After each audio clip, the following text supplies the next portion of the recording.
I was browsing a used bookstore in Seattle last Tuesday, the kind that smells like dust and vanilla, when I picked up a paperback copy of Dune.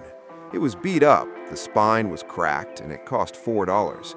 I almost put it back because I wanted a hardcover, but something about the worn edges made me feel like it had been loved, so I bought it.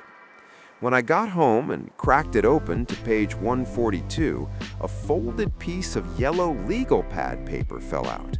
It wasn't a bookmark, it was a letter, dated October 14th, 2004. The handwriting was frantic, scribbled in blue ink. It read, "David, I hid the bonds in the hollow leg of the old workbench in the garage. I don't trust Elena. If anything happens to me, check the leg. Do not sell the house until you check. Love, Dad." I froze. This felt like I was intruding, but also like I was holding a grenade. I looked at the inside cover of the book. There was a name stamped in faint red ink. Ex Libris, Arthur P. Holloway. I know the internet can be a weird place, but I felt a moral obligation to find David. I hopped on Ancestry and local obituaries. It took me 3 hours of internet detective work, which I usually use to see if my ex is dating anyone new, let's be honest. But I found an obituary for an Arthur Holloway who died in 2005 in Tacoma. He had a surviving son, David. I found David on Facebook. He looked to be in his 50s now. I sent him a message. It sat in the request folder for 2 days. I assumed he'd think I was a scammer. Yesterday, my phone pinged. "David, who is this? How do you have my father's handwriting?" I explained the book. I sent him a picture of the note. He called me immediately via messenger audio. He was crying. He told me that his father died of a sudden heart attack in 2005. His stepmother, Elena, had liquidated everything immediately. David had always suspected his father had left something for him and his sister, but they never found a will or any assets. They ended up selling the house to Elena's brother a month after the funeral. But here is the kicker. The workbench is still there. David drove to the house this morning. It's currently being rented out. He explained the situation to the current tenants, showed them the photo of the note I found, and asked if he could look at the old workbench in the garage. They let him in. He just messaged me an hour ago with a photo.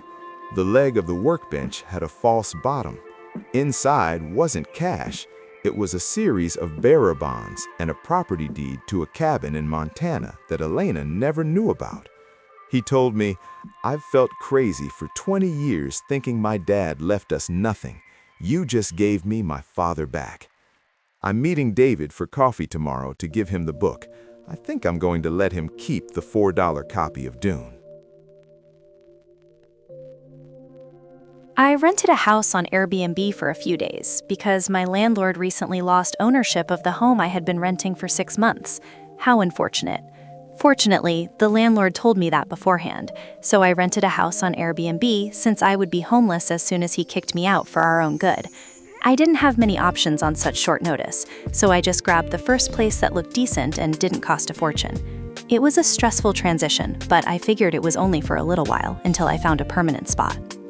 I told my boss I would be moving to a new house because of the situation my landlord was in. He understood, and I had to go to work earlier, so he cut my work shifts from 9 hours a day, 5 days a week, to 8 hours a day, 5 days a week. It was a nice gesture, honestly, and it gave me that extra hour to pack my life into boxes and try to figure out where I was going to sleep long term. At first, I thought the house was just ordinary. Why would anyone suspect that it would actually spy using fake cameras? It looked like any other suburban home with a manicured lawn and a slightly creaky front door.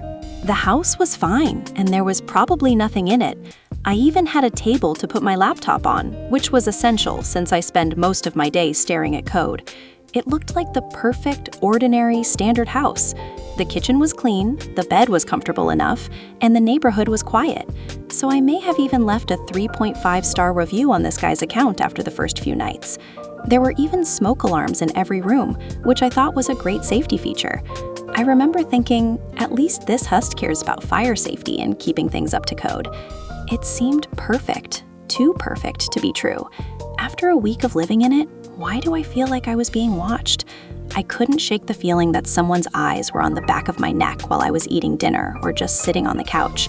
It was a heavy, sinking feeling in my chest that wouldn't go away, no matter how many lights I turned on, because I was being watched. Turns out, the smoke alarm was actually just a cover-up for a camera. I noticed a tiny, unnatural glint of light coming from the plastic casing while I was lying in bed. I stood on a chair to get a closer look, and my heart dropped. There was a lens, and yes, it was on. Immediately, I reported it to Airbnb, but they did nothing. They gave me the runaround, sent me automated messages, and told me they would investigate while leaving the listing active for the next victim. This has to be a joke. My own privacy is being breached, and they're doing nothing? It felt like a total betrayal of trust from a company that's supposed to vet these places. I reported it to the police, and they did an investigation. They actually came out to the house and took the devices as evidence. Seeing the police bag up the smoke alarms made the whole thing feel way too real. I felt unsafe, and I just had to trust my gut. I mean, come on, just let me code the game my company is working on. I was already stressed about the project deadlines, and now I had to deal with the fact that some stranger probably had hours of footage of me just living my life in what I thought was a private space. I told my boss about the situation, and he said he even found the situation on the news once. This was diabolical. Why are they invading my privacy? This is just ridiculous. I came here for a temporary roof over my head, not to be the star of someone's sick home movie. Now I'm back to square one, looking for a place to stay while the police finish their report. It's hard to trust any rental listing now. Every time I see a smoke alarm or a motion sensor, I wonder if there's a lens hiding behind it. Here's what happened. I tried to do the right thing and move out quietly, but I ended up in a nightmare.